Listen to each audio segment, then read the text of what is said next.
So, part two. I'm gonna look at the outside a little bit. Oh shit.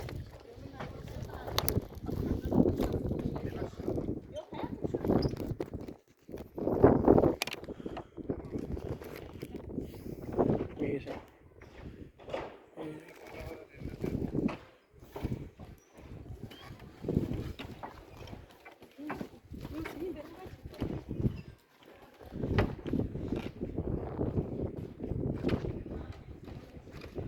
So, as I said, some people have said that these.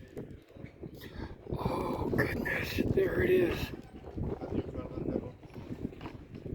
There's the leopard hiding behind that pillar that's broken.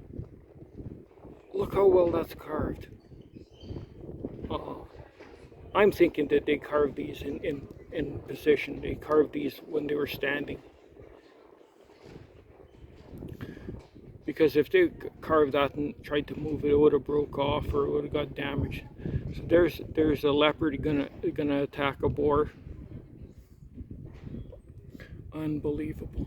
Another big fox. What else is here? Most of the other stones look plain, at least from the vantage point that we have here. So going back to enclosure, I think this is enclosure D. This is the one. There's another T-pillar with a hole in it. But you see how the diagonal, there's two diagonals that almost look like arms. And if you look from the other side, they match up. So they're to represent, I would say, a human form. And I think they have a belt. Oh, you can see here on this one with this closest T-shaped pillar. He has a belt, and I know. Oh, there, you can just see it on the front. We're hiding behind this one T-shaped pillar that's short in the front. I don't know if it's easy to see, but there's a pelt of some wild animal, possibly a fox, hanging from the belt of that figure or that pillar, which if it represents a human. So maybe these do represent humans. Which makes me wonder if there's anything. I mean, they've basically not. They probably do it because they need to. Oh, look. On the outside of this building with the long, what is this, enclosure C, I think? There's another set of T-pillars I can see. The T-pillars are smaller, but there's a retaining wall. There's a retaining wall, and then another set of T-pillars on the outside, almost like possibly like a walkway on the outside of the building. Huh, interesting.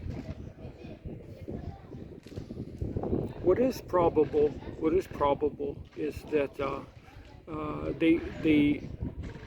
they plastered up the walls up higher above the stone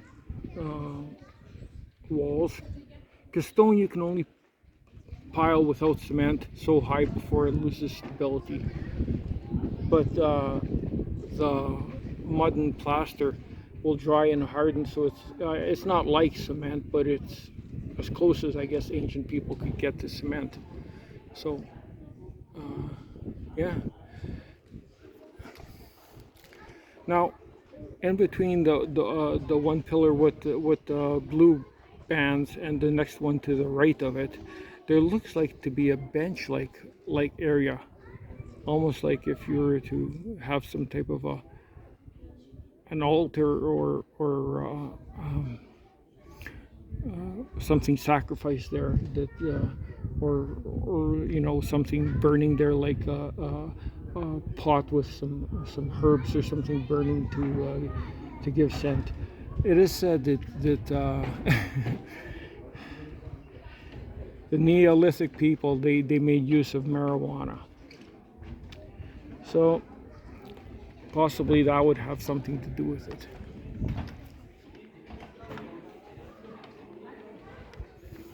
As you can see, they are doing some preliminary excavations. They the normal way, as far as I understand, is they do like ground penetrating radar, lidar, different things that give them an idea what's underneath without having to dig.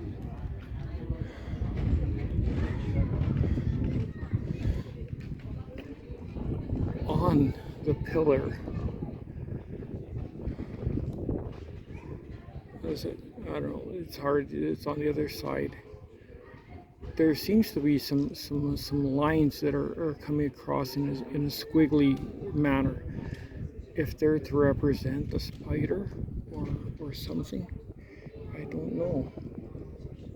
It's hard to really say. If you were up close, it would probably be a lot easier to say. Wild. Just wild.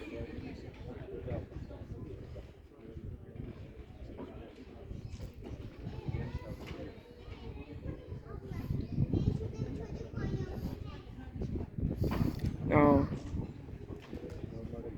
these are Neolithic craftsmen, so the fact that their beams aren't exactly 100% level and everything, that's, you have to forgive them. But what was pointed out to me is those retainers for the T-shaped pillars, I think are carved. The rectangles are carved with the slot into the floor below, and the remainder of the floor is carved lower cavity out to give a lower smooth floor. Now, I'm not certain, but is that some type of a pit for storing something? Very, very impressive. Very impressive. Yes. No, this area